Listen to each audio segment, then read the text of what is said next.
আকৌ এবাৰ প্ৰমাণ হ'ল অইল ইণ্ডিয়া লিমিটেডৰ তেল খননৰ নামত পৰিৱেশ ধ্বংসৰ অভিযোগ।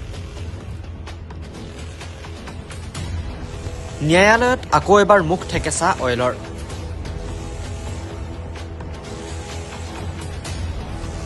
ডিব্ৰু-চৈখোৱা ৰাষ্ট্ৰীয় উদ্যানৰ ভিতৰত তেল খনন কৰিব নোৱাৰিব অইলে।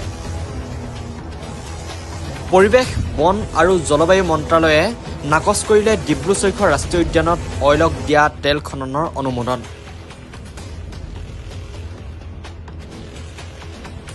গুৱাহাটী উচ্চ ন্যায়ালয়ত শপতনামা দাখিল পৰিৱেশ, বন আৰু জলবায়ু মন্ত্ৰণালয়ৰ। 2020 চনত অইলক বন মন্ত্ৰণালয়ে ৰাষ্ট্ৰীয় উদ্যানখনৰ ভিতৰত 7টা স্থানত তেল খননৰ অনুমতি প্ৰদান কৰিছিল। পৰিৱেশ তথা ৰাষ্ট্ৰীয় উদ্যানখনৰ প্ৰতি ক্ষতিকাৰক এই সিদ্ধান্তৰ পিছতেই উচ্চ ন্যায়ালয়ৰ অধিবক্তা মৃন্ময় খাটনিয়াৰে দাখিল কৰিছে এখন ৰাজহুৱা স্বাৰ্থজনিত আবেদন।